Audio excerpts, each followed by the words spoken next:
மத்தேயு சுவிசேஷம் 4வது அதிகாரம் அதனுடைய 13 முதல் நீங்கள் பார்த்தால் தெரியும். நாசரேத்தை விட்டு செபுலோன் நப்தலி என்னும் நாடுகளின் எல்லைகளில் இருக்கும் கடற்கரைக்கு அருகான கப்பர்நகூமிலே வந்து வாசம் பண்ணினார். ஆமென் சொல்லுங்க பார்க்கலாம். அவர் வந்து வாசம் பண்ணினார். எல்லாரும் சொல்லுங்க பார்க்கலாம். நம்மில் அநேகருடைய லைஃப் எப்படி இருக்குன்னா, அவர் வந்துட்டு போறார். ஆமென், ஹல்லேலூயா. நம்ம லைஃப் வந்து மாறணும்னா அவர் வந்து வாசம் பண்ணணும். ஹல்லேலூயா. ஆனா நம்முடைய வாழ்க்கை எப்படி இருக்குன்னா, ஒவ்வொரு நாளும் நீர் வந்தா. நம்ம ஆண்டவரை கூப்பிடுறது சூழ்நிலை மாறுறதுக்கு. நம்ம ஆண்டவரை கூப்பிடுறதே எதுக்கு தெரியுமா? சூழ்நிலை மாறணும். தப்பு கிடையாது, சூழ்நிலை மாறணும்ல. முடியாதது சாத்தியாகணும், தப்பு கிடையாது. நம்முடைய வனாந்திரம் செழிப்பாகணும், எல்லாத்துக்கும் கூப்பிடுறோம். ஆனா ஆண்டவரே வாங்க, ஆண்டவரே வாருமையா போதகரே வந்தம்மிடம். யவீரு அழைத்தான். எதுக்கு தெரியுமா? மகளை வந்து தொட்டுட்டு போயிருங்க. நம்ம ஒவ்வொருவரும் இங்க பாருங்க, அவர் வந்து இதுல என்ன ஒரு பியூட்டி அப்படின்னா, இந்த செபுலோன் நாட்டில் இருக்கிறவங்களும் நப்தலி நாட்டில் இருக்கிறவங்களும் நீங்க வந்து தங்குங்கன்னு சொல்லல. ஏன்னா அவங்களே எங்க தான் இருக்கிறாங்க? இருள்ல இருக்கிறாங்க, இருள்ல இருக்கிறாங்க. ஆனா அவர் வந்து வாசம் பண்றார். ஆண்டவர் சொல்லுகிற, நீங்கள் என்னை தெரிந்தெடுக்கவில்லை, நான் உங்கள். ஏன் ஆண்டவரே? எதுக்கு ஆண்டவரே அப்படின்னா, இது கர்த்தர் ஏற்கனவே குறித்தது. இன்னைக்கு நானும் நீங்களும் ஆண்டவர் சமூகத்தில் இருக்கிறோம் அப்படின்னா, நாம் ஏற்கனவே குறிக்கப்பட்டவர்கள்.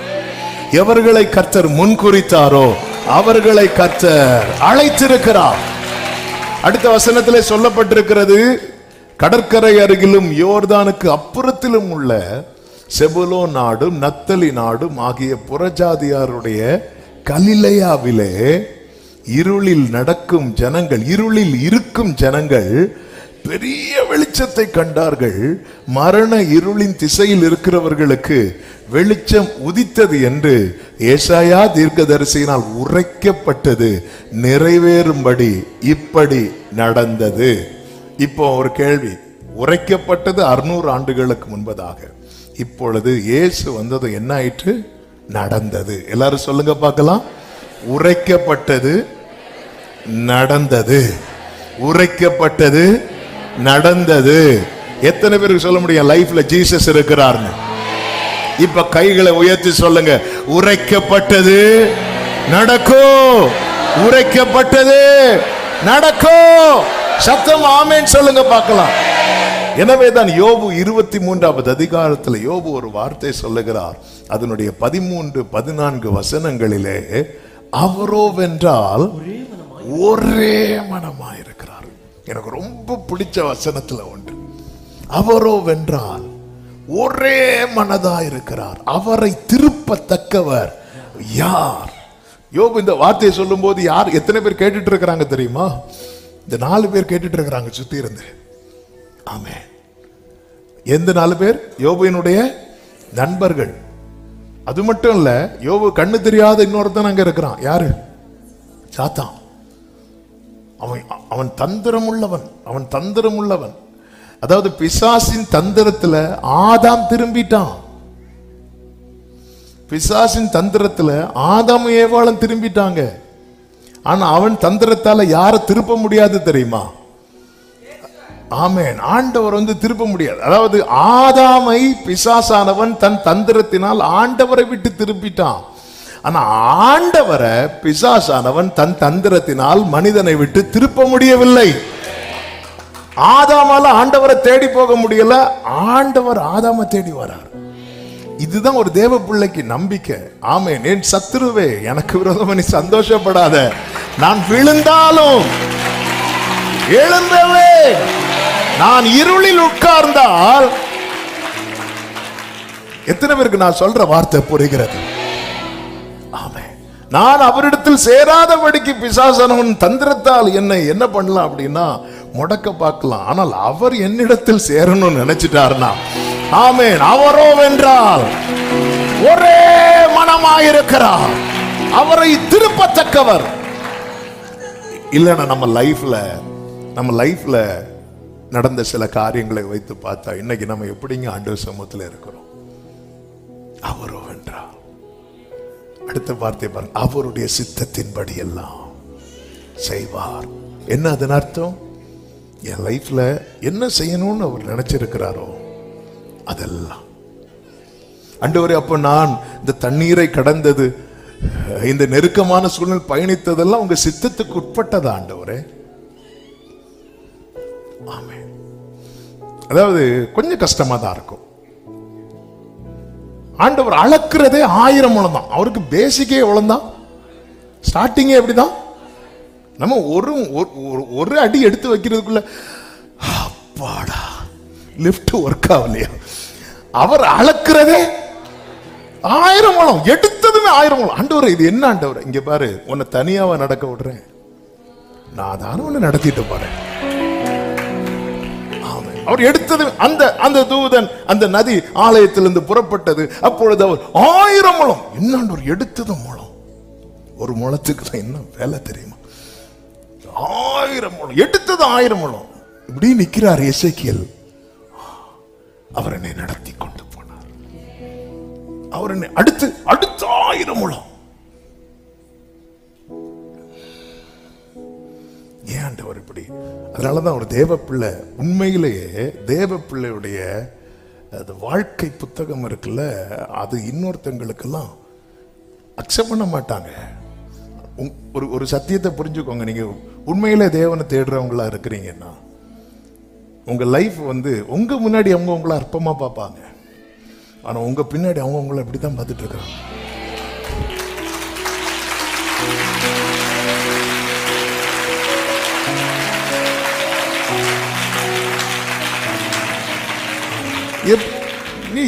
இவ்வளவு அடி வாங்கிட்டு எப்படி 1-2 முழம் இல்ல 1000 முழம் எடுத்து வைக்க முடியுமாங்க? முடியுமா? ஒரு ஸ்டெப் எடுத்து வைக்க முடியுமா? அவர் என்னை நடத்தி கொண்டு போனார். அவர் என்னை அபிஷேகம் என்ற தேவ பிள்ளைக்கு அந்நிய பாஷையில எப்படி இது? எப்படி இது உங்களுக்கு மட்டும்? எப்படி இது உங்களால மட்டும்? ஒரு தேவ பிள்ளையை குறித்த 2 கேள்விகள் எப்பவுமே சுத்தி இருக்கிறவங்களுக்கு இருக்கும். எப்படி இது உங்களுக்கு மட்டும்? எப்படி இது உங்களால மட்டும்? எப்படி? இனி இந்த வீட்டுல இருந்தெல்லாம் ஸ்தோத்திர சத்தம் வராதுன்னு நாங்க என்ன பண்ணிட்டோம்? முடிவு பண்ணிட்டோம். பார்த்தா இப்பதான் ஜாஸ்தியா வருது. எப்படி எப்படி எப்படி இது உங்களால மட்டும்? ஆமே ஆமே. என்ன வந்தாலும் இனி கிடைக்கிறதுக்கு வாய்ப்பே இல்லை. ஏன்னா எல்லா சரித்திரமே அப்படிதான் சொல்லுது. ஆனா உங்களுக்கு கிடைச்சது எப்படி உங்களுக்கு மட்டும்? இதுதான் தேவனுடைய ரகசிய செயல். என் கூடாரத்தின் மேல இருந்தது. ஆமென் சொல்லுங்க பார்க்கலாம். ஹல்லேலூயா. அவர் வாசம், அவர் நடந்தது. ஆமென். தேவனால் ஒரு தேவ பிள்ளைக்கு என்ன நிச்சயம் இருக்கணும் தெரியுமா? இது அதாவது மனதிலே அழுத்தமா எழுத வேண்டிய காரியங்கள்ல ஒன்று என்ன தெரியுமா? நான் அவரை தெரிந்து கொள்ளவில்லை, அவர் என்னை தெரிந்து கொள்ள. ஆமென். என்னை அழைத்தவரே என்றும் நடத்துவீரே, உங்க கரம் இருக்க.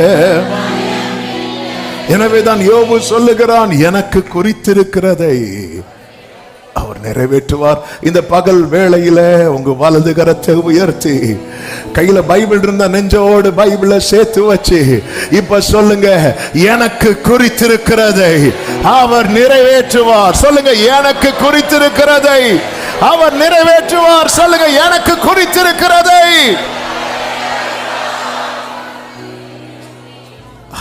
ஹalleluya. அவரோ வென்றால் ஒரே ஆண்டவரே வேலையெல்லாம் எடுத்தீங்களே ஆண்டவரே, அப்ப மைண்ட மாத்திட்டீங்களா? மைண்ட மாத்தல, வேலையை தான் மாத்தினேன். சில நேரத்துல ஆண்டவர் சில காரியங்களை நம்ம எல்லைக்குள்ளே வர அனுமதிச்சதும் ஆண்டவர் மைண்ட மாத்திட்டார் நம்ம நினைக்கிறோம். இல்ல, அவரோ வென்றால் ஒரே மனமா. அதனாலதான் அந்த நம்பிக்கையில தான் சங்கீதக்காரன் பாடுகிறான், அநேக இக்கட்டுகளையும் ஆபத்துகளையும் காணும்படி செய்த என்னை நீர் திரும்ப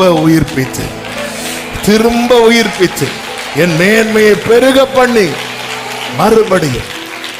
மறுபடியும். அதனாலதான் பைபிள்ல இந்த மறுபடியும் அடுத்த ஒரு வார்த்தை உண்டு, இன்னும் சத்தம் கேட்கும்.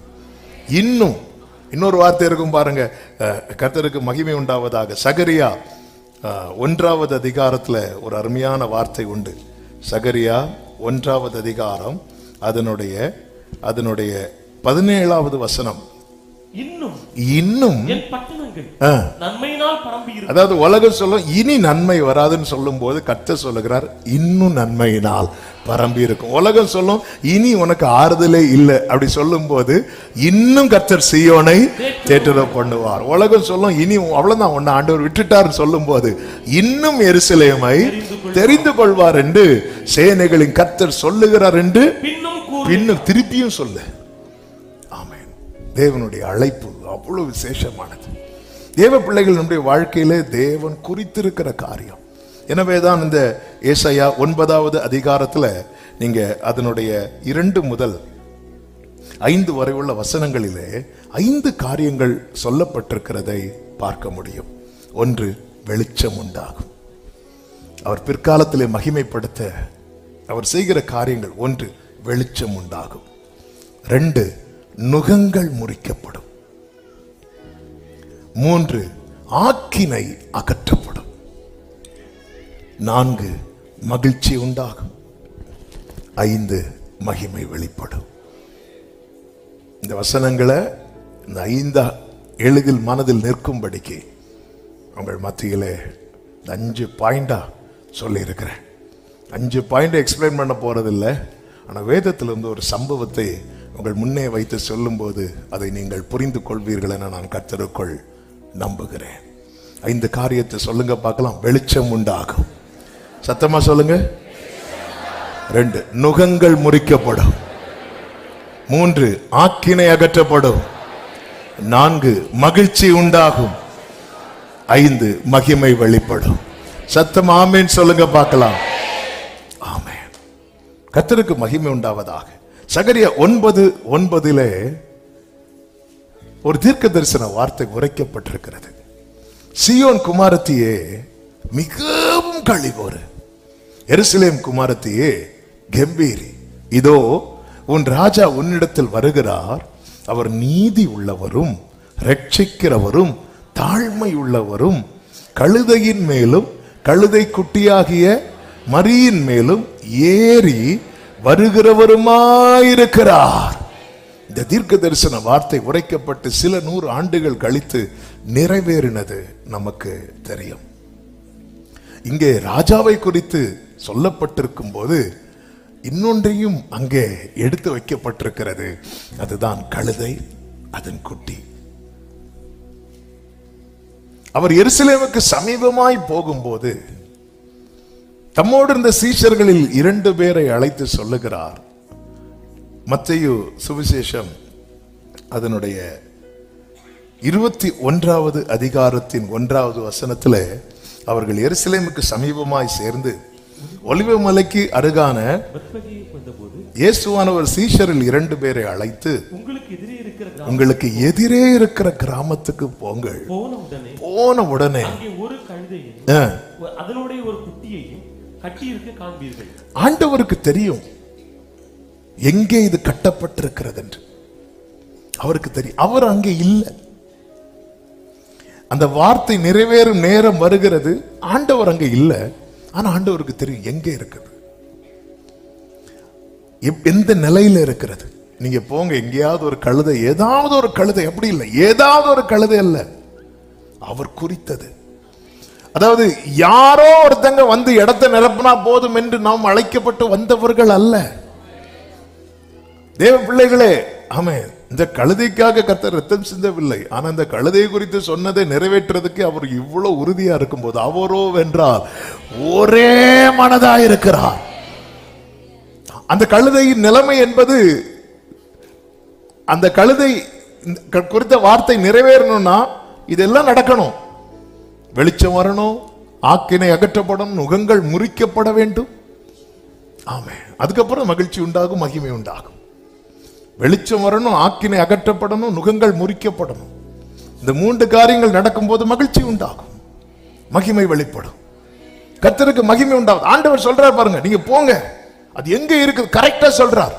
அது உண்மையில எங்க கெட்டப்பட்டிருக்குன்னா, வழியில வீட்டுல இல்ல, வழியில, தெருவுல, 2 தெரு பிரிகிற இடத்துல அது கட்டப்பட்டிருக்கிறது. கர்த்தருக்கு தெரியும். ஆமே, நம் பாடுவோமே, வழியிலே கிடந்த மண்ணெண்ணெய், வழியிலே கிடந்த மண்ணெண்ணெய். ஆமே. அந்த கழுதைக்கு ஒரு போஸ்ட் வருதுன்னு வைங்கள, எப்படி சொல்லுவாங்க தெரியுமா? அது தெருவில் இருக்கும் பாருங்க, தெருவில் இருக்கும் பாருங்க, அட்ரஸ் கிடையாது. அட்ரஸ் இருந்திருக்கும், ஆனா ஓனருக்கு அது தேவையில்லை. அதனால இப்ப அட்ரஸ் இல்லை. அட்ரஸ் இருந்தது, அட்ரஸ் இல்லாம இருக்கு. ஆமே. கர்த்தர் சொல்றார், நீங்க போங்க, அதனோட ஒரு கழுதையும் அதனோட ஒரு குட்டியையும் கட்டி இருக்க காண்பீர்கள். லூக்கா சுவிசேஷம் 19:30 இதே சம்பவத்தை சொல்லும் போது இன்னும் கொஞ்சம் அது தெளிவாய் சொல்லப்பட்டிருக்கிறதை பார்க்க முடியும். உங்களுக்கு எதிரே இருக்கிற கிராமத்துக்கு போங்கள், அதிலே பிரவேசிக்கும் போது மனுஷரில் ஒருவனும் ஒரு காலும், அதாவது ட்ரை கூட பண்ணல, கழுதை குட்டியை கட்டி இருக்க காண்பீர்கள், அதை அவிழ்த்து கொண்டு வாருங்கள். வேதம் என்ன சொல்லுகிறது தெரியுமா? அடுத்த வசனத்தில், அதை ஏன் அவிழ்க்கிறீர்கள் என்று யாராவது உங்களிடத்தில் கேட்டால் அது ஆண்டவருக்கு வேண்டும் என்று சொல்லுங்கள். அனுப்பப்பட்டவர்கள் போய் தங்களுக்கு அவர் சொன்னபடியே செய்தார், கண்டார்கள். கழுதை குட்டியை அவர்கள் அவிழ்க்கிற போது அதற்கு உடையவர்கள், அப்ப அதுக்கு யார் உண்டு? உடையவர்கள் உண்டு, ஓனர்ஸ் உண்டு. அவங்க கேட்கிறாங்க, ஏன் அவிழ்க்கிறீர்கள்? ஏன் அப்படி கேட்கிறாங்க தெரியுமா? ஆண்டவர் பிரமாணத்தை கொடுக்கும் போது ஒரு பிரமாணத்தை கொடுத்தார். இஸ்ரவேலர்கள் எகிப்திலிருந்து புறப்பட்டு வருவதற்கு முன்னாடி கர்த்தர் இந்த பிரமாணத்தை கொடுக்கிறார். என்ன பிரமாணம் என்றால், யாத்திராகமம் 13வது அதிகாரம் அதனுடைய 13வது வசனம். கழுதையின் தலையீற்றை எல்லாம் ஒரு ஆட்டுக்குட்டியால் மீட்டுக் கொள்வாயாக.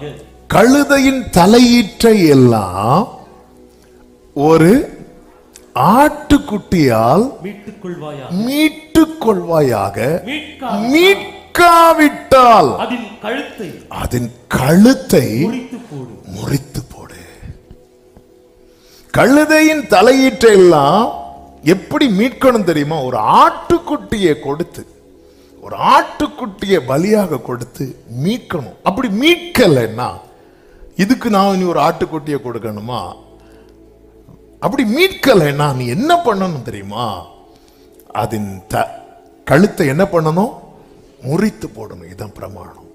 அதற்கு உடையவர்கள் ஆட்டுக்குட்டியை கொடுத்து மீட்கிறதுக்கு மனசு இல்லை. அதனால என்ன பண்ணிட்டாங்க தெரியுமா? வெளியில கட்டி போட்டாங்க. யாராவது மீட்கிறதுக்கு ரெடியா இருக்கிறீங்கன்னா வாங்க, அப்படி இல்லைன்னா அடுத்த ஆப்ஷன் என்ன? அதை முறித்து போடுங்க. அதன் அர்த்தம் என்ன? மீட்க மட்டும் படலைன்னா அது இல்லை. மீட்க மட்டும் படலைன்னா அது இல்லை. நான் ரட்சிக்க மட்டும் படலைன்னா,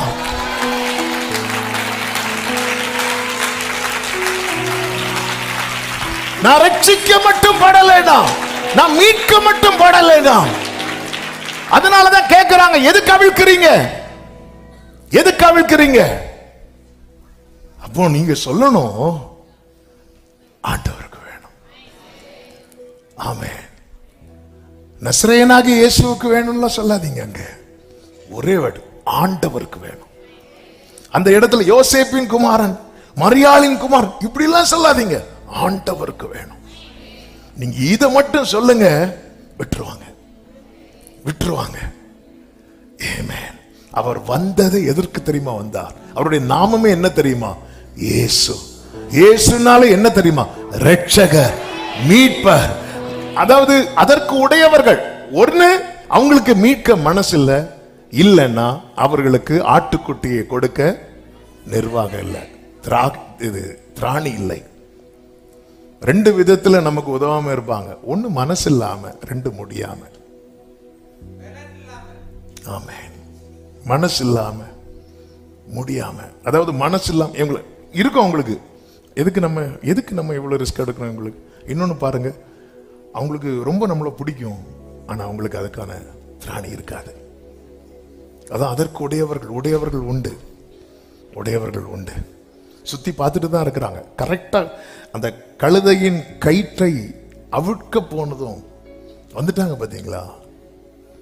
ஆமென்.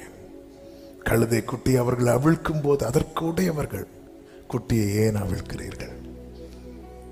அவங்களுக்கு தெரியணும், நீங்க இதை மீட்க போறீங்களா இல்ல கழுத்தை முறிக்க போறீங்களா? கேட்டா நீங்க ஒன்னே ஒண்ணு சொல்லுங்க, ஆண்டவருக்கு வேணும். ஆமென். என்றோ முறிக்கப்பட வேண்டியவன், என்றோ தகர்க்கப்பட வேண்டியவன். இந்த கழுதையை முறிச்சாலும் கேட்கறதுக்கு யாருமே இல்ல, ஆனா முறிக்காம என்னை மீட்டெடுத்தா உம்மழகான கண்கள் என்னை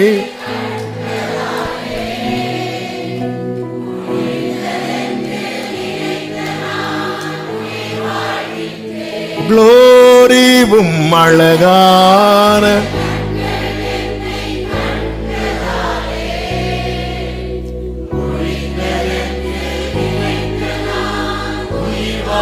ஆமே. ஒரு ஆட்டுக்குட்டியை கொடுத்து அதை மீட்கணும், இல்லைன்னா கழுத்தை முறிக்கணும். ஆமே. கொடுத்து மீட்கணும். நமக்கு கை கொடுக்க நிறைய பேர் இருப்பாங்க, ஆனால் தங்கள் கையில் உள்ளதை கொடுக்கிறதுக்கு தான் அவங்களுக்கு மனம் இல்லை. ஆமே. அதை சும்மா விட்டு அதை ஏன் கட்டி வச்சிருக்கணும்? பிரமாணம் இருக்கு. கொடுத்துதான் பிதாவாகிய தேவன் நம்மேல் வைத்த அன்பினாலே தம்முடைய குமாரனாகிய கிறிஸ்துவை கொடுத்தார், தந்து அருளினார் அப்படின்றோம். கொடுத்தார். இவ்வளவாய் உலகத்தில் அன்பு கூர்ந்தார். அப்ப கொடுத்து மீட்கணும்னா அது மேல என்ன இருக்கணும் தெரியுமா? ஆமே. அப்படி ஒரு லவ் இருக்கணும், அப்படி ஒரு ஆண்டவரே எதற்குமே உதவாத பிரியமான கர்த்தருடைய பிள்ளைகளே, இந்த செய்தியை நீங்க உள்வாங்கணும்னா, உங்க ஃபியூச்சரை குறித்து உங்களுக்கு நம்பிக்கை வரணும்னா, உங்களுக்கு கொடுக்கப்பட்ட மீட்பையும் அதற்காய் கொடுக்கப்பட்ட கிரயத்தையும் அதற்கு பின்னாக இருக்கிற ஆழமான அன்பையும் நீங்க அறிந்தே ஆகணும்.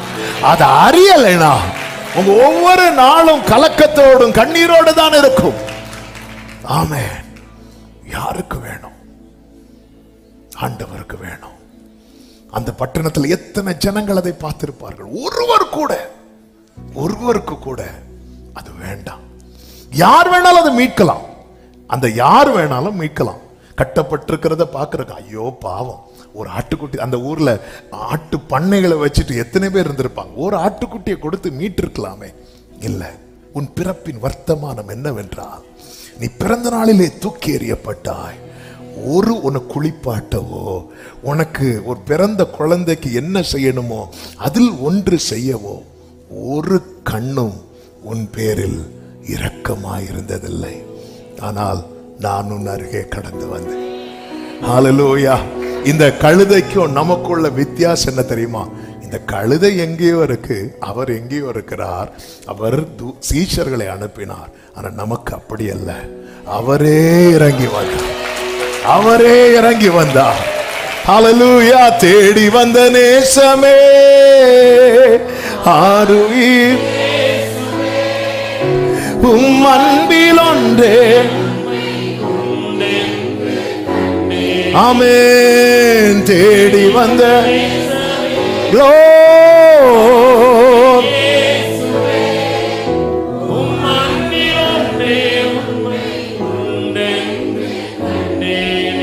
நல்ல கவனமா கேளுங்க. அவன் மீட்க ஒருத்தருக்கு மனம் இல்லை. ஹல்லேலூயா. அதுக்கப்புறம் சரித்திரம் மாறினது நமக்கு தெரியும், அதை நான் அடுத்து சொல்றேன். ஆனா இந்த இடத்துல ஏன் இவ்வளவு நிறுத்தி பேசிட்டு இருக்கிறேன்னா, இதனுடைய வேல்யூவை தெரிஞ்சிருக்கணும். அவர் மட்டும் மீட்கலன்னா, அதான் இருளில் நடக்கிற ஜனங்கள், மரண இருளில். எசாயா 9:2 என்ன சொல்லப்பட்டிருக்கிறது? ஆமென்.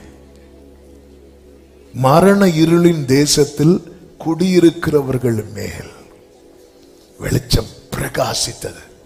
அந்த வெளிச்சம் தான் என்ன தெரியுமா? ஆண்டவருக்கு வேணும், ஆண்டவருக்கு வேணும், ஆண்டவருக்கு வேணும். ஹல்லேலூயா. நேர தேடி 2 பேர் வராங்க இன்னொரு இடத்துல இருந்து. நீங்கள் எதிரே இருக்கிற கிராமத்துக்கு போங்கள். அந்த ஊர்ல உள்ளவங்க இல்ல, இன்னொரு இடத்துல இருந்து வராங்க. 2 பேர் வராங்க. இந்த கழுதை கிட்ட வந்து நிக்கிறாங்க. அந்த கழுதைக்கு கழுத்துல எப்படி கை வைக்கிறாங்க. எல்லாரும் நினைச்சிருப்பாங்க கழுத்தை என்ன செய்ய போறாங்க? முறிக்க போறாங்க. கழுதை கழுத்துல இருக்கிற கயிறு அவிழ்க்கும் போது, எதுக்கு அவிழ்க்கிறீங்க? அவன் ஒண்ணு மீட்கணும், இல்லைன்னா முறிக்கணும். ஆமென். ஆண்டவருக்கு வேணும். இது முறிக்கப்படக்கூடியதல்ல, இது அவருக்கு மகிமைக்காக வேண்டியது, இது அவருடைய மகிமைக்கானது. இது மரண இருளில் இருக்கிறது உண்மைதான். இனி இதை கர்த்தர் மகிமைப்படுத்த போகிறார். அங்க என்ன நடக்கிறது என்றால், கயிறு அவிழ்க்கப்படுகிறது, நுகங்கள் முறிக்கப்படுகிறது. கர்த்தர் எல்லா நுகத்தடியையும் நிபச்சொல்லையும் நீக்கி நமக்கு வெளிச்சத்தை, நம்முடைய சுக வாழ்வை நமக்கு கட்டளையிடுகிற தேவனாயிருக்கிறார். ஹல்லேலூயா. என்னை தேடி வந்து மீட்டிருக்கிறார், என்னை தேடி வந்து மீட்டிருக்கிறார். மீட்கப்பட்டவர்கள் ஒவ்வொருவரும் புரிந்து கொள்ளணும், நீங்க ஆண்டவருக்கு தேவை, நீங்க தேவராஜ்யத்துக்கு தேவை. ஆமே. இந்த ஊர்ல இருக்கிற சொந்தங்களுக்கு நீங்க தேவையில்லாம இருக்கலாம், உங்க நண்பர்களுக்கு நீங்க தேவையில்லாம இருக்கலாம், ஆனா நீங்க ஆண்டவருக்கு தேவை. ஆமென் சொல்லுங்க பார்க்கலாம். ஹல்லேலூயா. அந்த கழுதையை கட்டி இருக்கும் போது அதுக்கு உடையவர்கள் வந்து கட்டப்பட்டிருக்கிறதை குறித்து பேசவில்லை, ஆனா அவிழ்க்கப்பட்டதை குறித்து பேசுவாங்க. ஆமென். நீங்க எந்த கட்டில இருங்க, யாரும் ஒண்ணும் அது உங்களை பாதிக்காது. ஆனா நீங்க கர்த்தரை ஆராதிக்கவாங்க, பாதிக்கும். ஆமென். நீங்க வேற என்ன பண்ணுங்க. எனக்கு தெரிஞ்ச ஒரு சகோதரர், அவர் ரோட்ல குடிச்சிட்டு படுத்திருப்பார், அது வந்து யாருக்கும் பிரச்சனை இல்லை. அவர் ஒரு நாள் ஆண்டவரை ஏற்றுக்கொண்டு சர்ச்சுக்கு வர ஆரம்பிச்சார். ஆமாம். உடனே அவருக்கு தெரிஞ்சவங்க அவர்கிட்ட போய் சொன்னாங்க, நீ நல்லா தானே பாருந்தேன், இப்போ உனக்கு என்ன ஆச்சு பாத்தீங்களா? ஆமா.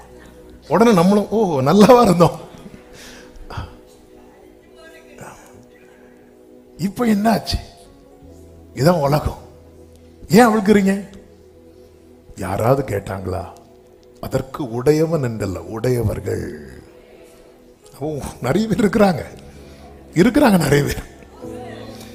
அதான் தாவீது சொல்றாரு, நான் கஷ்டப்படும் போது என்னை விசாரிக்கிறது மாதிரி வந்து பார்த்துட்டு வெளியே போய் இது போக்கு கேஸ் இதெல்லாம் தேராது.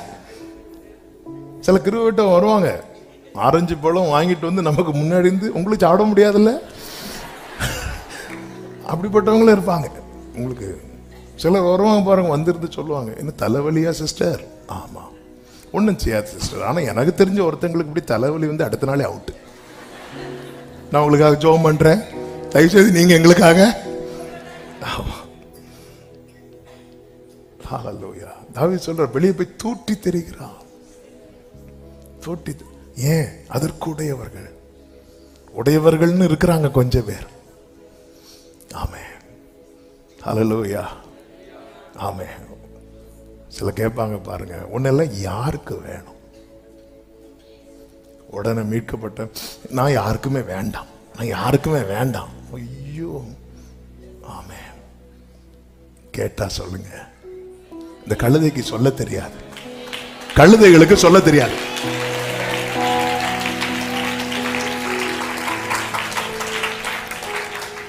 ஆமே. அதனால ஆளை வச்சு சொன்னார். யாருக்கு சொல்ல தெரியாது? 2 பேரை பார்த்து சொன்ன, கழுதைக்கு சொல்ல தெரியாது. ஆமே. ஹல்லேலூயா. எத்தனை பேர் சொல்லுவீங்க, நான் ஆண்டவருக்கு வேணும், நான் ஆண்டவருக்கு தேவை, நான் ஆண்டவருக்கு தேவை. அவர் ஞானிகளை வெட்கப்படுத்த பைத்தியங்களை தெரிந்தெடுக்கிறவர். அதே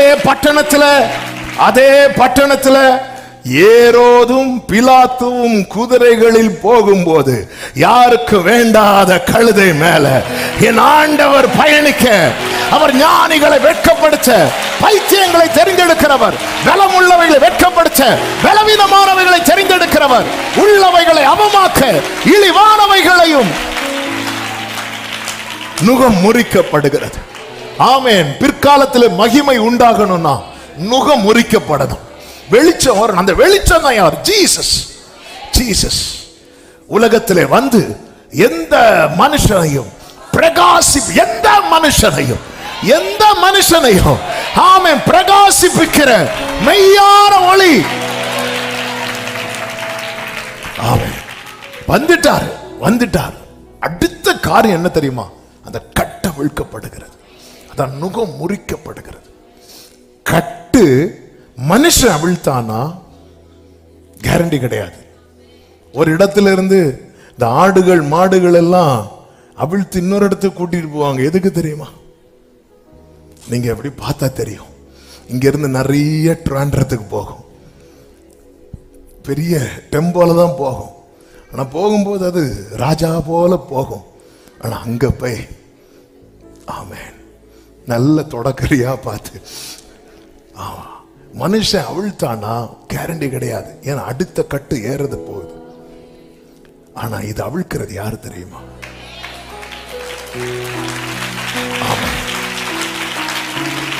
நல்ல கவனமா கேளுங்க. என் கழுத்தில் இருக்கிற கட்டு யார் அவிழ்க்க நான் விரும்புகிறேன். நான் ஒரு சரித்திரத்தை சொல்லி போக விரும்பவில்லை, சத்தியத்தை சொல்லும்படி விரும்புகிறேன். இந்த கழுத்தை யார் வேணாலும் அவிழ்த்திருக்கலாம், ஆனா கேரண்டி கிடையாது.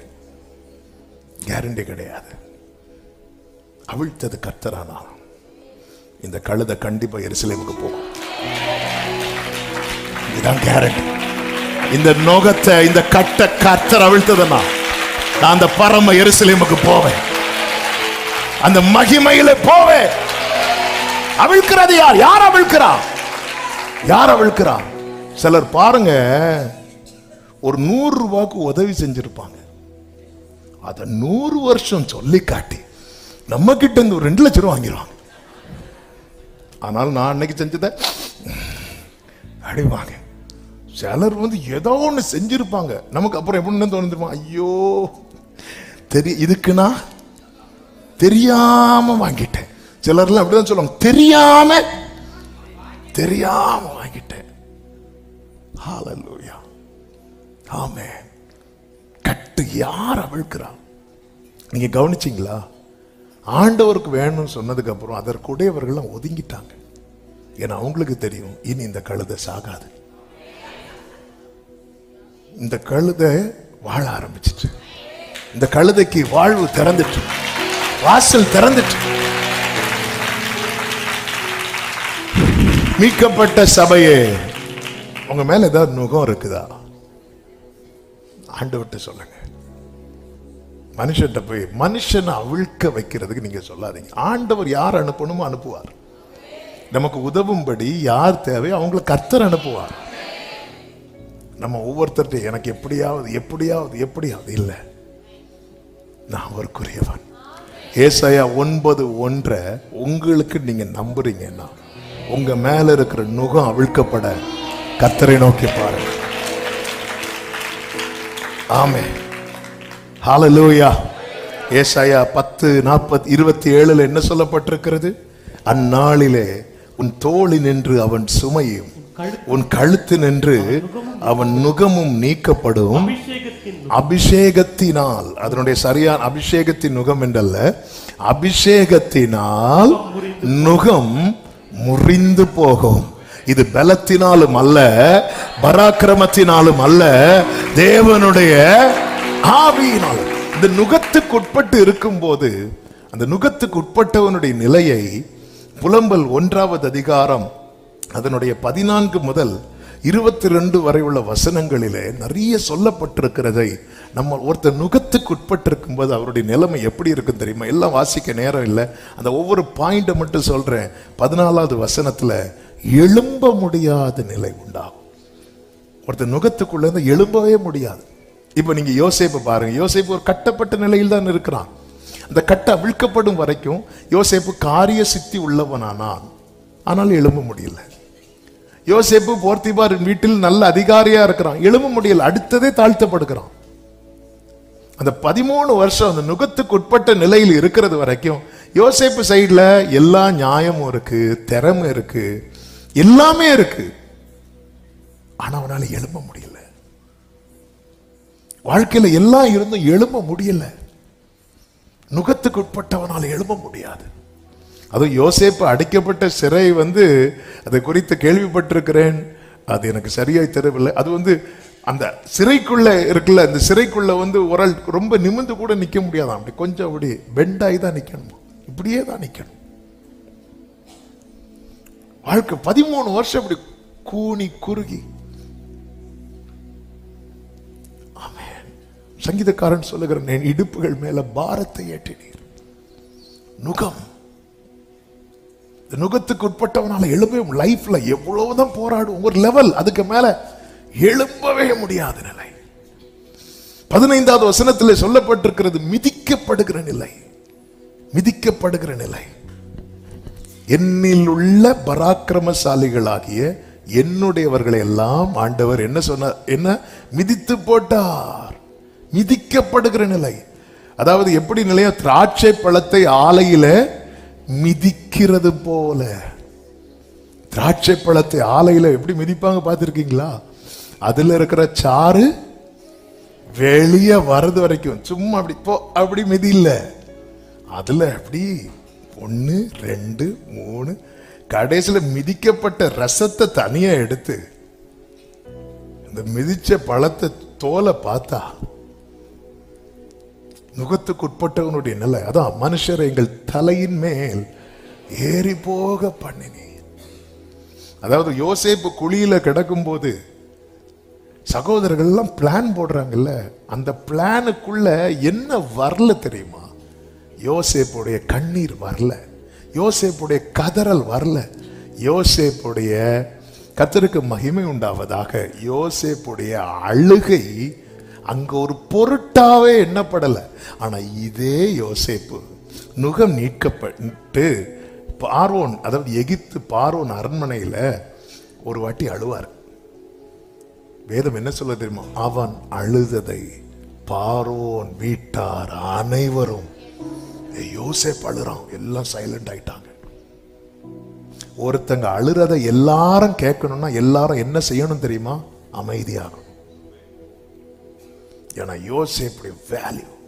ஆனா அதே யோசேப்பு குழியில கிடந்து அழுத போது 10 சகோதரர்கள்ல ஒருவன் கூட செவி கொடுக்கவில்லை. ரெண்டுக்கு வித்தியாசம் என்ன? அங்கே அவன் நுகத்துக்கு உட்பட்டிருந்தான், இங்கே நுகம் நீக்கப்பட்டிருந்தான்.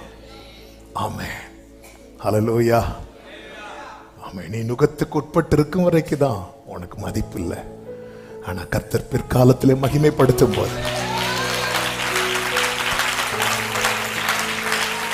ஆமென், நுகத்துக்கு உட்பட்டவனுடைய 3வது நிலை 16வது வசனத்திலே சொல்லப்பட்டிருக்கிறது, கண்ணீரே உணவு. நான் அழுகிறேன், என் கண்ணே நீராய் சொரிகிறது. அதன் அர்த்தம் என்ன? ஆண்டவரே எனக்கு என் கண்ணே அப்படின்னு சொல்லும் போது அந்த இடத்துல என்ன சொல்றாரு தெரியுமா? எனக்காக அழுறதுக்கு கூட யாரும் கிடையாது ஆண்டவரே. நான் அழுறதுனால எல்லாரும் அழுறாங்க அப்படி இல்லை, எனக்காக அழுறதுக்கு கூட. ஆமென்.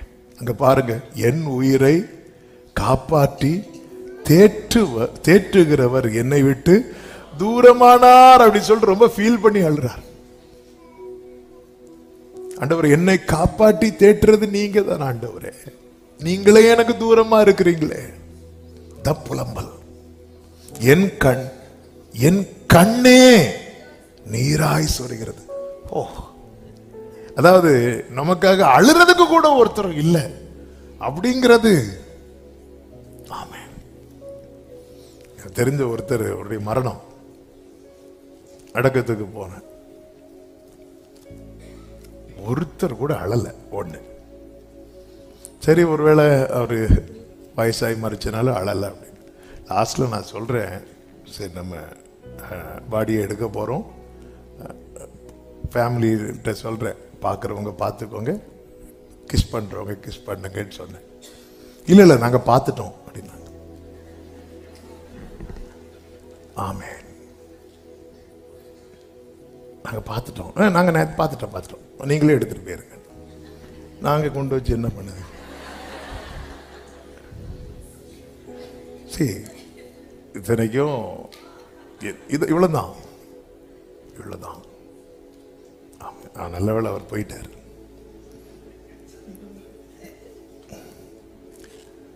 என் கண்ணே நீராய் சார், என் கண்ணே நீராய் சொல்கிறது, அழுறதுக்கு கூட.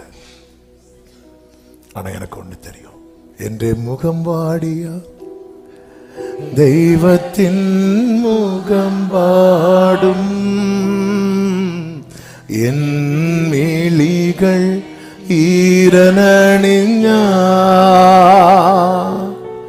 தெய்வத்தின்.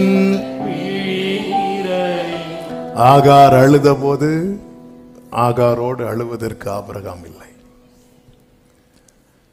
யாபோ காற்றின் கரையிலே யாக்கோப் அழுத போது யாக்கோவோடு அழுவதற்கு ராகேல் இல்லை. யோசேப் அழுத போது யோசேப்போடு அழுவதற்கு யாரும் இல்லை. இன்னும் ஏன் கெத்செமனே தோட்டத்தில் இயேசு அழுத போது இயேசுவோடு அழுவதற்கு சீஷர்களில் ஒருவர் கூட இல்லை. எதுக்கு இதை சொல்றேன் தெரியுமா? நாம் பயணித்த பாதையில பல பரிசுத்தவான்கள் பயணித்திருக்கிறார்கள். நாம் பயணிக்கிற பாதையிலே நம் இரட்சகர் பயணித்திருக்கிறார். கவலைப்படாத, இன்னைக்கு நீங்க அழலாம், ஆனால் உங்கள் கண்ணீர் களிப்பாய் மாறும், உங்கள் துக்கம் சந்தோஷமாய் மாறும். என் கண்ணே நீராய் சொரிகிறது, என் கண்ணே. இதான் நுகத்துக்கு உட்பட்டவனுடைய நிலை. 17 வசனம் 21வது வசனத்தில் தேற்றுவார் ஒருவரும் இல்லை. சீயோன் தன் கைகளை விரிக்கிறாள், அவளை தேற்றுவார் ஒருவரும் இல்லை. எப்படி இருக்குங்க அந்த கட்டப்பட்ட கழுதை? அதுவும் அந்த தாய் கழுதைக்கு எப்படி இருக்கும்? என தலையிட்ட மீட்கணும். ஒரு கழுதையும் அதன் குட்டியும் ஒவ்வொருத்தரா வரும். அது தாய், அதுக்கு வாயில்ல. அது எப்படி இப்படி குட்டியை பார்த்துட்டே இருக்கும். இதை ஒருத்தரும் மீட்கலன்னா இதை முறித்து போட்டுருவாங்களே, இதை மீட்கலன்னா எப்படிங்க இருக்கும்? எப்படி இருக்கும்? ஆமென். அதாவது நம்ம வந்து 10th ரிசல்ட்டுக்கே நம்ம துடிப்போம். ஆமென். இது உயிர் விஷயம். அந்த தாய் கழுதைக்கு எப்படி இருக்கும்? மீட்கிறதுக்கு ஒருத்தரும் இல்லையா? ஆமென். ஒருத்தரும் இல்லையா? ஒருவரும் இல்லையா? ஐயோ, என் குட்டியின் கழுத்தை முறிச்சிருவாங்களா? எப்படி இருக்கும் வேதனை? சீயோன் தன் கைகளை விரிக்கிறாள், அவளை தேற்றுவார் ஒருவரும் இல்லை. 21வது வசனத்திலே இப்படி சொல்லப்பட்டிருக்கிறது, நான் தவிக்கிறதை அவர்கள் கேட்டாலும் என்னை தேற்றுவார் ஒருவரும் இல்லை. நான் தவிக்கிறதை அவர்கள் கேட்டால், அவங்களுக்கு தெரியும், அவங்களுக்கு தெரியும். இந்த தாய் கழுதை துடிச்சிட்டு இருக்கிறது உடையவர்களுக்கு தெரியும், தெரியும், அவங்களுக்கு தெரியும். என் சகோதரர்கள் எல்லாம் நல்லா சாப்பிட்டுட்டு இருக்கும் போது எனக்கு சாப்பாடு இல்லைன்னு அவங்களுக்கு தெரியும். என் சகோதரர்கள் எல்லாம் ஒருமித்து மகிழ்ச்சியா இருக்கும் போது நான் கண்ணீரில் இருப்பது அவர்களுக்கு தெரியும். என் சொந்தங்கள் எல்லாம் வாழ்ந்திருக்கும் போது நான் கஷ்டப்படுறது தெரியும். தெரிந்தும் இதான் நுகத்துக்கு உட்பட்டவனுடைய நிலை, நுகத்துக்கு உட்பட்டவனுடைய நிலை. ஆமென். இந்த நுகம் முறியும் அபிஷேகத்தினால். இந்த நுகம், எத்தனை பேர் இந்த நுகம் முறியும், இந்த நுகம் முறியும், இந்த நுகம் முறியும். ஆமென். பக்கத்துல 2 பேரை பார்த்து விசுவாசத்தோடு சொல்லுங்க, இந்த நுகம் முறியும், இந்த நுகம் முறியும், இந்த நுகம் முறியும், இந்த நுகம் முறியும். எந்த நுகம் முறியும்? எந்த நுகமும் முறியும். அபிஷேகத்தினால், பலத்தினாலும் அல்ல. நல்ல கைகளை தட்டி அபிஷேகம் பெற்றவங்க அந்நிய பாஷைகளை பேசி உடரபா கலபா சந்தரபாலா இந்த நுகம் முறியும். இயேசுவின் நாமத்திலே எல்லா நுகங்கள் முறிக்கப்படுவதாக. நிமிரக்கூடாதபடிக்கு, நிமிரக்கூடாதபடிக்கு புனிய வைக்கிற, கூனியாக்குகிற எல்லா நுகங்கள் முறிக்கப்படுவதாக. உடரபா ஷலபா கரபா. ராஜா ஆள் அனுப்பினான். அன்று பார்வோன் ஆள் அனுப்பி யோசேப்பு கை கால்களில் இருக்கிற கட்டுகளை அவிழ்க்க சொன்னது போல இங்கே கர்த்தர் சீஷரை அனுப்பி, ஆமே ஆமே, இந்த நுகம் முறியும். இந்த நாளிலே, இந்த ஜூலை 18ஆம் தேதி ஃபாஸ்டிங் பிரேயர்ல இணைந்திருக்கிற சில உள்ளங்களோடு தீர்க்க தரிசனமா என் ஆண்டவர் பேசுகிறதை என் ஆவியில் உணர்கிறேன். இந்த நுகம் முறியும், இந்த நுகம் முறியும், இந்த நுகம் முறியும், இந்த நுகம் முறியும்.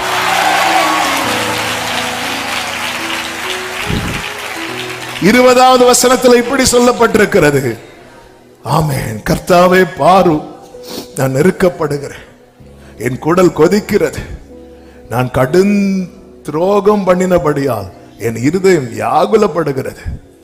பட்டயம் என்னை பிள்ளையற்றவன் ஆக்குகிறது. அதாவது நுகத்துக்கு உட்பட்டவனுக்கு நன்மை இல்லாத நிலை, நன்மை காணாத நிலை.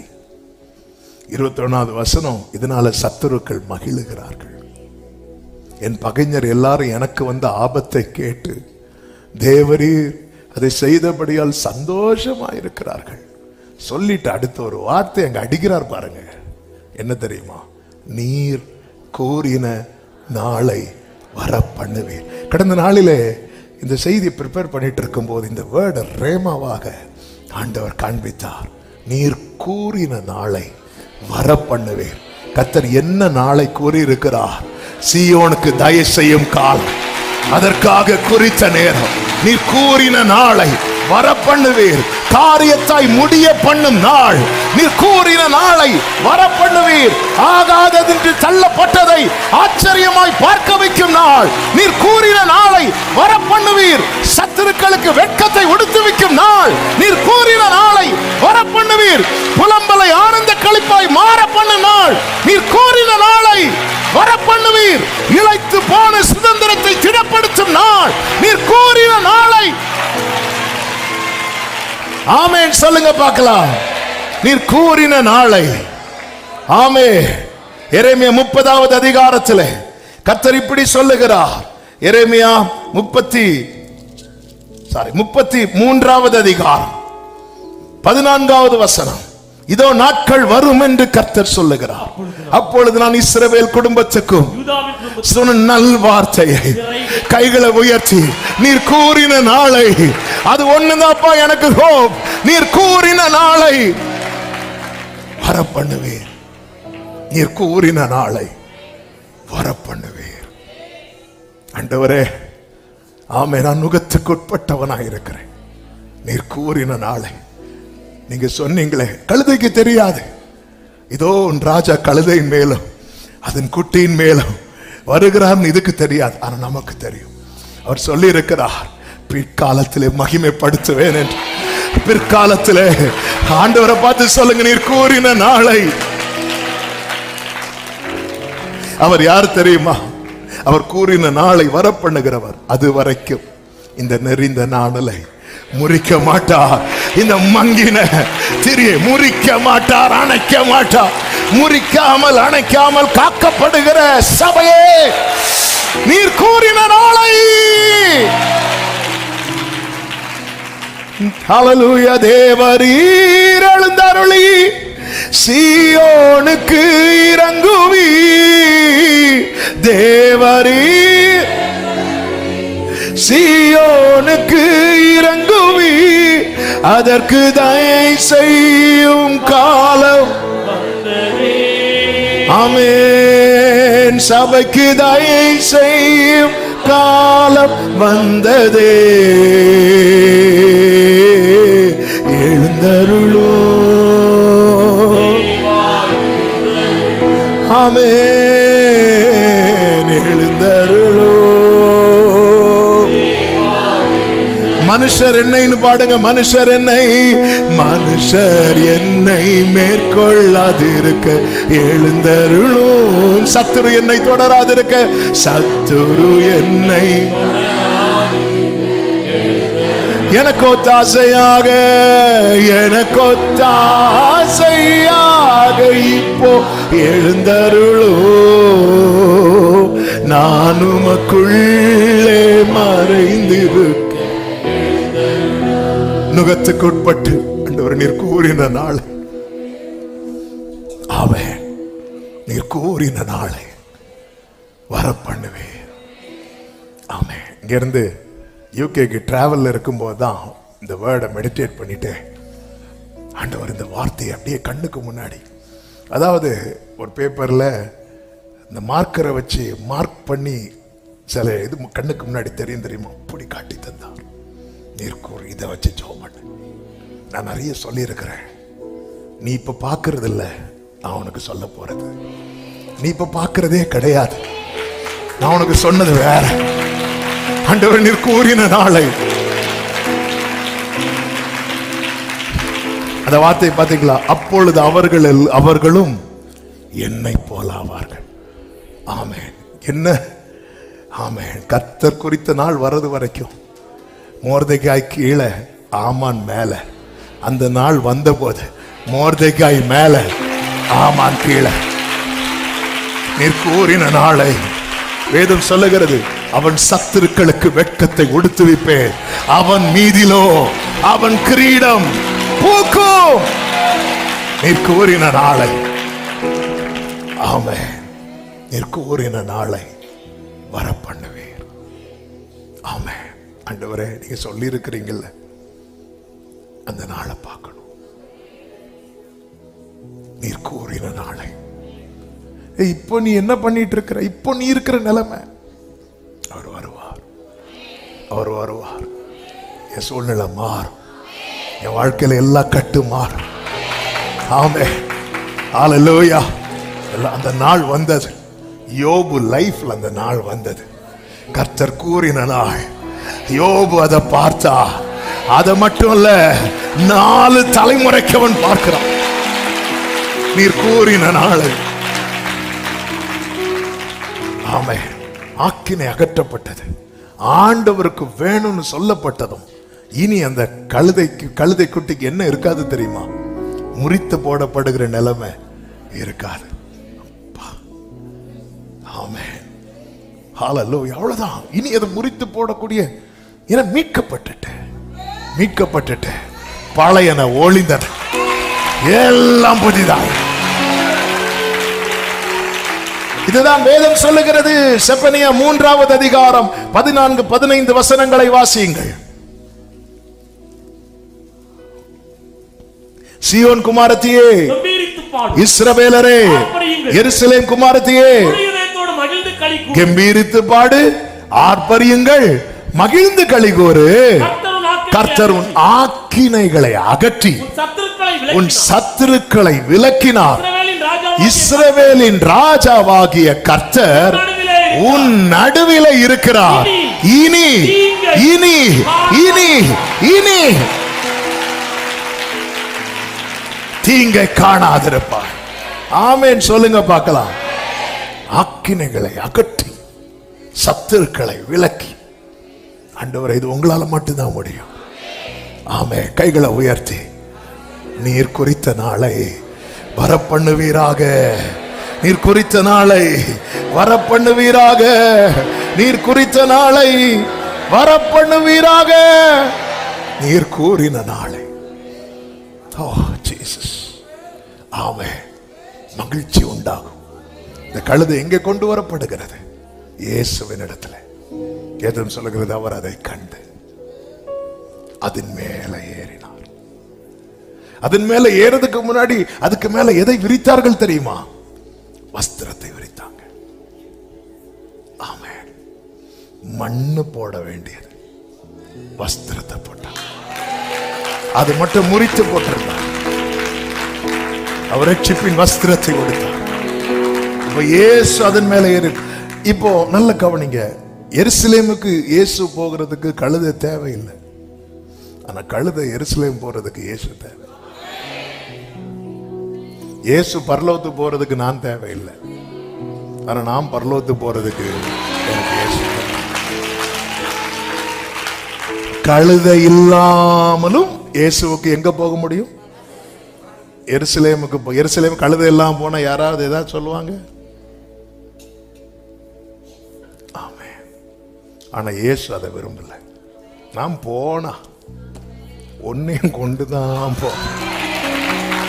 ஹalleluya. இதோ நானும் கர்த்தர் எனக்கு கொடுத்த பிள்ளைகளும் நீரல்லால் எங்களுக்கு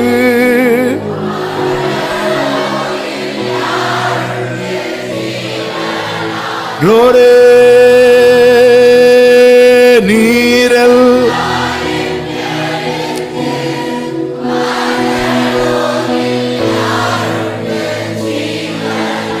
ஆமே.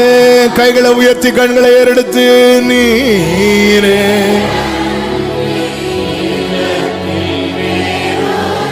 தேட்டமில்லை பரனே நீரே.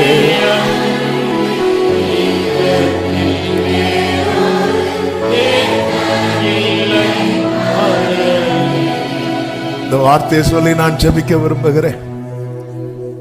ஆமென். நிறைய பேசணும்னு ஆசை. ஆண்டவருடைய அன்பு எவ்வளவு வெளியேறப்பட்டது. மகிமைப்படுத்துறதுன்னு என்ன தெரியுமா? நம்மை மேன்மைப்படுத்துறது மட்டும் இல்ல, ஜனங்கள் எல்லாரும் கர்த்தரை புகழுவார்கள்.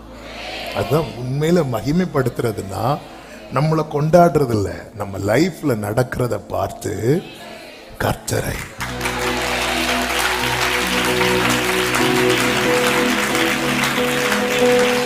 வேதம் சொல்லுகிறது, லூக்கா 19வது அதிகாரம் 35 முதல் 38 வரை உள்ள வசனங்களை கொஞ்சம் வேகமா வாசிங்க, ஜெபிக்கலாம். இயேசுவிடத்தில் கொண்டு வந்து தங்கள் வஸ்திரங்களை அதன் மேல் போட்டு இயேசுவை அதன் மேல் ஏற்றினார்கள். அவர் போகையில் அவர் நல்லா புரிஞ்சுக்கோங்க, ஆண்டவருக்கு வேணும்னு சொன்னது அந்த நுகம் கட்டு அவிழ்க்கப்பட்டதும் நன்மை எப்படி பொத்துட்டு வருது பாத்தீங்களா? வஸ்திரங்களை போட்டி போடுறாங்க. என் வஸ்திரம் போட்டி போடுறாங்க. யோபுக்கு நுகம் நீக்கப்பட்டதும் சொந்தக்காரங்கள்லாம் மோதிரம் செஞ்சுட்டு வராங்களாம். கஷ்டப்படும் போது ஒரு மோதகம் கூட வாங்கிட்டு வரல, இப்ப மோதிரத்தோட வராங்க. நுகம் நீக்கப்பட்டது எங்கிருந்து வருதுன்னே தெரியாது. ஆமென். ஹல்லேலூயா. நேர வஸ்திரங்களை போட்டு இயேசுவை அதன் மேல அவங்களே ஏத்துறாங்க. ஆமென். ஹல்லேலூயா. ஏன்னா மாறிட்டு நாளைக்கு இந்த கழுதை நம்மளை பார்க்கும்போது சல்யூட் அடிக்கணும்ல. பிரைஸ்ல ஐயோ புறம் கண்டுக்காது. ஆமை. அதாவது கண்டுக்கப்படாதது இப்போ ஜனங்களை எப்படி ஆயிட்டோம்னா, இது நம்மளை கண்டுக்கலன்னா, ஒருவேளை யோசேப்பு நாளைக்கு நம்மள தெரியாதுன்னு சொல்லிட்டாருன்னா, ஆமா யோசேப்பு முன்னாடி வந்து எப்படி நிக்கிறாங்க அடிக்கடி. சிமியோன் லேவி யூதாலாம் அப்படி காட்டுவாங்க, ஹாய் யோசேப், உங்களுக்கு தெரியுமா யோசேப், நீங்க போனதுக்கு அப்புறம் நாங்க சாப்பிடவே இல்லை, தெரியுது உன் உடம்ப பார்த்தாலே தெரியுது நீ சாப்பிடவே இல்லைன்னு. ஆமே. கர்த்தர் எப்படி மாத்துறாரு பாருங்க. ஆமே. இந்த சண்டே இன்னொரு செய்தி இருக்கு, வாங்க. ஆமே. ஹல்லேலூயா. கர்த்தர் நல்லவர். இங்க பாருங்க, அவர் போகையில் தங்கள் வஸ்திரங்களை வழியிலே விரித்தார்கள். ஃபர்ஸ்ட் எங்க விரித்தாங்க?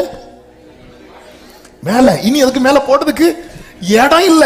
உடனே ஹல்லேலூயா. ஆமே. அதாவது நுகம் அவிழ்க்கப்பட்டதும் நன்மை உன்னில் மட்டும் இல்ல, உனக்கு முன்னாடியே செதறி கிடக்கும். ஆமே. இஸ்ரவேலர்கள் எகிப்திலிருந்து வெளியே வந்ததும் காலில் திறந்து பார்த்தா மண்ணா செதறி கிடக்குது. என் ஆண்டவர் சகலத்தையும் செய்ய வல்லவர். அடுத்த வார்த்தை 37.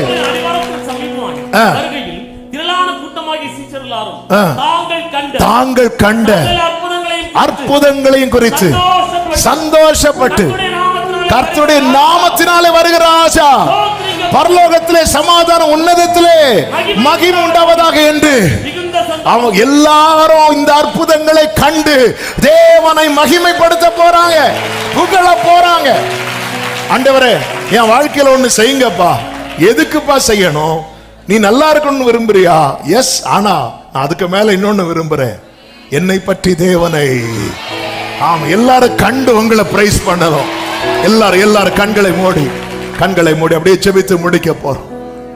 ஆமென். உங்க வலது கரத்தை உயர்த்து, முடிஞ்சா முழங்கால் போடுங்க, இல்லைன்னா எழும்பி நில்லுங்க. உங்களுக்கு எப்படி வசதியோ கரெக்டா ஒரு 5 மினிட்ஸ்ல நான் ஜெபித்து முடிக்க விரும்புறேன். ஆண்டவர் இது இங்க இந்த கழுதைக்கு நீங்க ஒண்ணு செஞ்சீங்க, அதை கண்டு எல்லாரும் உங்களை பிரைஸ் பண்ணாங்க. ஆமென். என் லைஃப்ல நடக்கிறத பார்த்து உங்களை மகிமைப்படுத்தும்படிக்கு நீர் கூறின நாளை வர பண்ணுவீராக. ஒரு 2 நிமிஷம், அப்பா இனி சாத்தியமே இல்லைன்னு சொல்லிட்டாங்க. ஒரு காலத்துல நான் துதிச்சேன்னா 10 பேர் அந்த ஆராதனையில கூடிக்கொள்வார்கள். இன்னைக்கு அதெல்லாம் மாறிட்டு மீண்டும் நான் நீர் கூறின நாளை எல்லாரும் கூட்டமா பேசுறாங்க. இப்போ நேத்து வரை என்ன பேசிட்டு இருந்தாங்க, இவனுக்கு போய் இப்படி நடந்துட்டு பாரு. ஆனா நாளைக்கு என்ன பேச போறாங்க? ஏய் மாறிட்டு.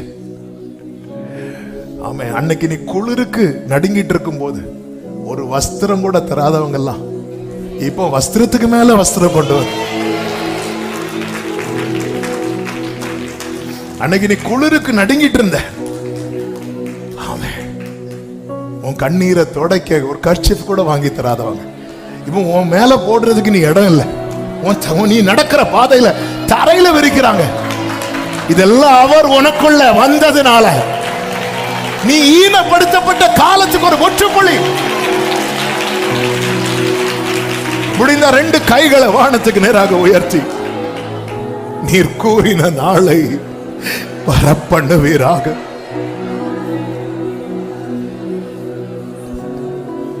ஆண்டவரே, இந்த தீபம் உங்களாலதான் அணையாம இருக்கிறதுன்னு எல்லாரும் பார்க்கட்டும். நீர் கூறின நாளை. ஆமே, மொர்தெகாயை வீழ்த்துறதுக்கான ஐடியா கொடுத்தவங்க எல்லாம் இப்ப என்ன சொல்ல போறாங்க தெரியுமா? அவன் யூதனானா, நீர் அவனுக்கு முன்பாய் தாழ்ந்து போவது நிச்சயம். அவன் தேவனால் மீட்கப்பட்டவனானா, அவன் தேவனால் தெரிந்தெடுக்கப்பட்டவனானா, அவனுக்கு விரோதமா எழும்புறவங்க எல்லாம் தாழ்ந்து போவது நிச்சயம்.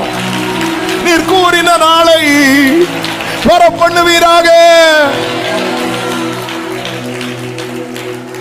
நம்புவே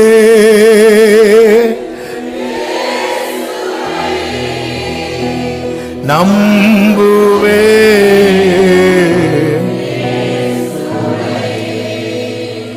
நம்புவே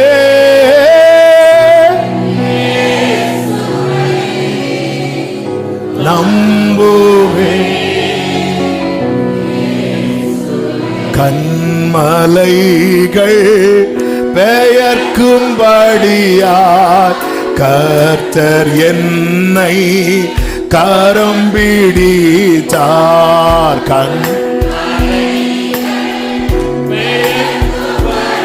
Glory. சொல்லுங்க, காத்திருந்து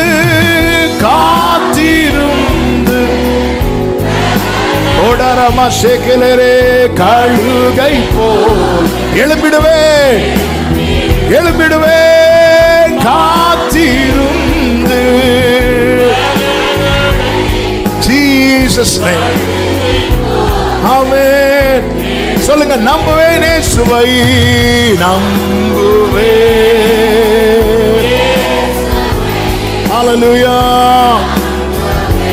Glory. இயேசுவை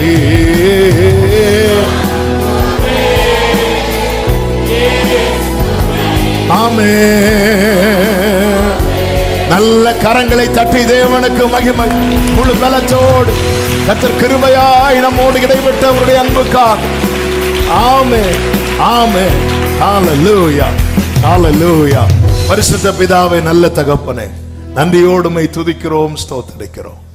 உங்க மிகுந்த கிருபையினால் உங்க சமூகத்தில் எங்களை கொண்டு வந்து பாட, துதிக்க, ஆராதிக்க, செபிக்க வைத்த தயவுக்காக நன்றி. எங்களோடு பேசினீர், நீர் உரைத்ததை நிறைவேற்றுகிறோம். எங்க வாழ்க்கையில நீங்க இருக்கிறீங்க. கோடி நன்றி ஆண்டவரே. அப்பா, ஒவ்வொருடைய வாழ்க்கையிலும் நீர் கூறின நாளை வர பண்ணுவீராக. கண்கள் அதை காணட்டும், வார்த்தை நிறைவேறுவதை காணட்டும். காதுகளால கேட்டதை கண்களிலால் காண பண்ணும்படியான அந்த நாளை வர பண்ண போகிறதற்காக ஸ்தோத்திரம். கர்த்தர் ஒவ்வொருவரை ஆசீர்வதித்து சாட்சியா நிறுத்தும்.